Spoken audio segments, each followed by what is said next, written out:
नमस्कार साथियों, स्वागत है आपका आपके अपने YouTube channel Hardeep with study पर। आज हम देखेंगे 10th क्लास NCERT मैथ प्रश्नावली 1.2 प्रश्न 3 आवाज गुणनखंड विधि द्वारा निम्नलिखित पूर्णांकों के HCF और LCM ज्ञात कीजिए। अगर वीडियो आपको अच्छा लगे तो वीडियो को लाइक शेयर सब्सक्राइब कर दीजिए। तो चलिए शुरू करते हैं। प्रश्न 3 का पहला भाग है 12, 15 और 21। तो हल करेंगे।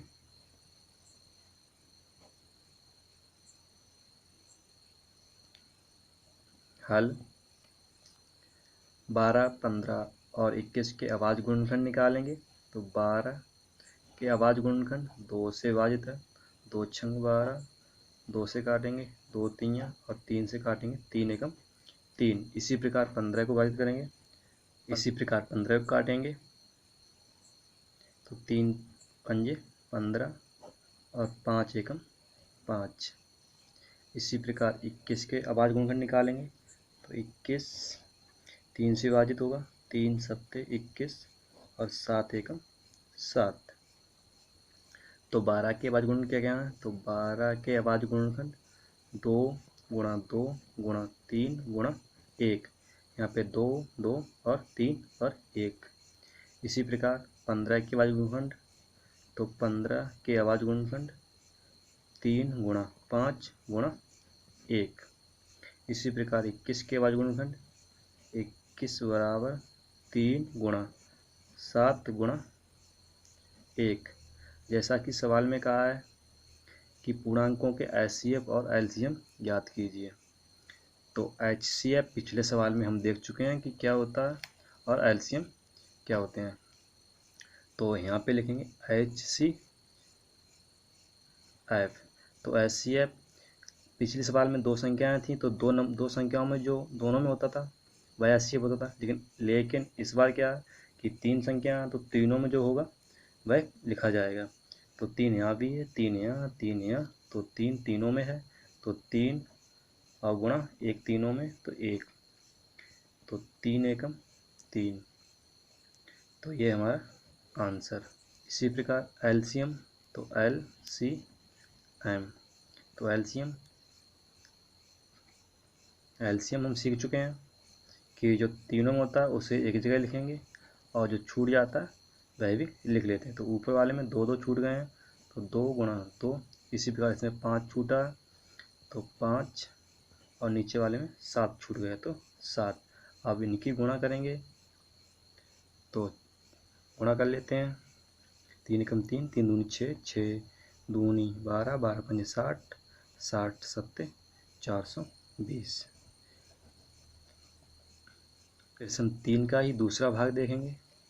तो दूसरा भाग है 17, 23 और 29।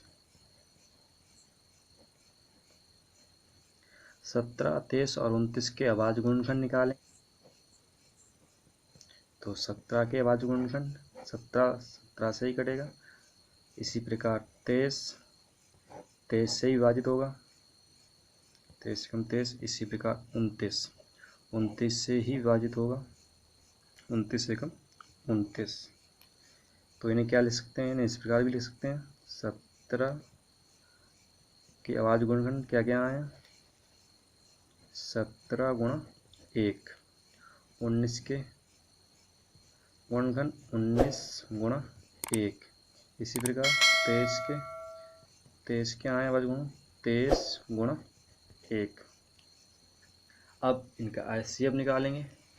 तो HCF बराबर, तीनों में क्या कॉमन है? तीनों में 1 है, तो 1 हमारा आंसर। इसके बाद LCM, तो LCM हम देख चुके हैं, जो तीनों में हो उसे एक जगह, तो एक तीनों में एक जगह लिखेंगे और जो छूट जाता है या जो बच जाता है वो लिखेंगे। तो 17 गुणा 19 और गुणा 23। अब इनकी तीनों की गुणा करेंगे, तो इनकी गुणा 11,339।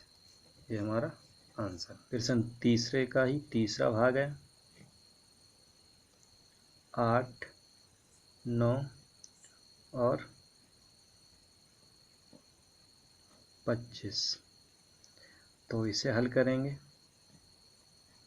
तो हल 8, 9 और 25 के अभाज्य गुणनखंड निकालेंगे। तो सबसे पहले 8 के अभाज्य गुणनखंड, तो 8 को काटेंगे तो 8 दो से कट जाएगा, तो 2 चौके 8, फिर 2 से काटेंगे, 2 दूनी और फिर 2 एकम 2।